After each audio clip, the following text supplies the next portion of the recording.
दोस्तों, क्या दुनिया के सबसे अहम समुद्री रास्ते पर टकराव अब खत्म होने वाला है या ये सिर्फ तूफान से पहले की शांति है? दरअसल लंबे समय से स्ट्रेट ऑफ हॉर्मुज में शिपिंग को लेकर अनिश्चितता बनी हुई थी। ये वही रास्ता है जहां से दुनिया का बड़ा हिस्सा कच्चे तेल का गुजरता है। भारत, चीन और जापान जैसे देश अपनी ऊर्जा जरूरतों के लिए इस रूट पर काफी निर्भर है। ऐसे में यहाँ किसी भी तरह की रुकावट सीधे सीधे वैश्विक अर्थव्यवस्था को प्रभावित करती है। हाल ही में ईरान ने इंटरनेशनल मैरीटाइम ऑर्गेनाइजेशन यानी IMO के मंच पर एक बड़ा बयान दिया है। ईरान ने कहा है कि वह अब इस क्षेत्र में समुद्री सुरक्षा को लेकर सहयोग करने के लिए तैयार है। इसका मतलब ये है कि जो जहाज इस रास्ते से गुजर रहे हैं उनकी सुरक्षा सुनिश्चित करने के लिए कदम उठाए जाएंगे। ये बयान ऐसे समय पर आया है जब दुनिया भर में इस रूट को लेकर चिंता बढ़ती जा रही थी। अब यहाँ सबसे दिलचस्प बात यह है कि भारत ने भी पहली बार खुलकर अपनी प्रतिक्रिया दी है। भारत ने अब तक इस मुद्दे पर काफी संतुलित और शांत रुख अपनाया था, लेकिन अब IMO में भारत के प्रतिनिधि विक्रम ने साफ शब्दों में कहा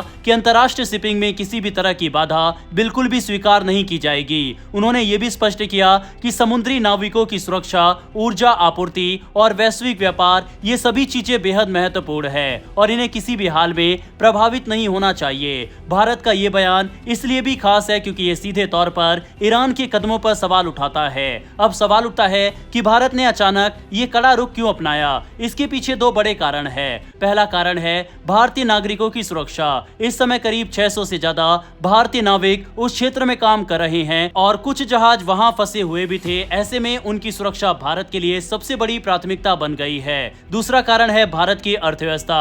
भारत अपनी जरूरत का लगभग 50% तेल इसी रास्ते से मंगाता है। अगर इस रूट पर कोई भी रुकावट आती है तो इसका सीधा असर तेल की कीमतों पर पड़ता है और जब तेल महंगा होता है तो उसका असर खाने पीने से लेकर रोजमर्रा की चीजों तक हर जगह देखने को मिलता है। यही वजह है कि भारत ने अब साफ कर दिया है कि वह अपनी इंडिया फर्स्ट नीति के तहत अपने हितों को प्राथमिकता देगा।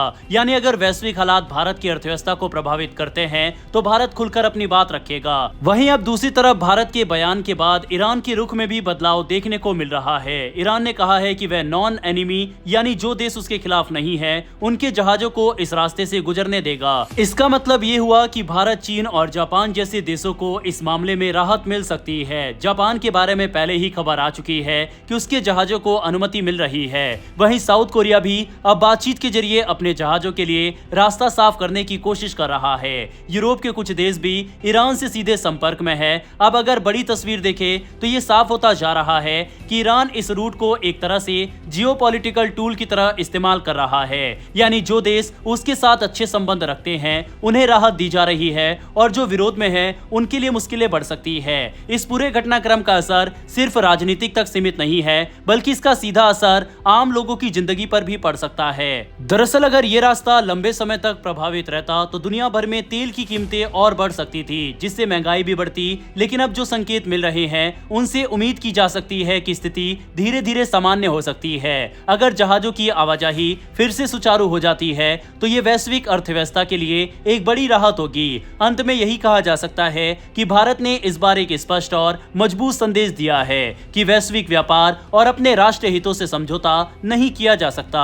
वहीं ईरान का नरम रुख भी ये दिखाता है कि अंतर्राष्ट्रीय दबाव और बातचीत का असर पड़ सकता है। अब देखना यह होगा कि आने वाले दिनों में ये स्थिति पूरी तरह सामान्य होती है या फिर कोई नया मोड़ लेती है। बहरहाल दोस्तों, इस वीडियो में इतना ही। डिफेंस और वर्ल्ड अफेयर से जुड़ी ऐसी डेली वीडियो के लिए नीचे दिए गए सब्सक्राइब बटन को प्रेस कर बेल आइकन को दबा लें। फिर मिलेंगे ऐसी एक नई वीडियो के साथ। धन्यवाद। जय हिंद, जय भारत।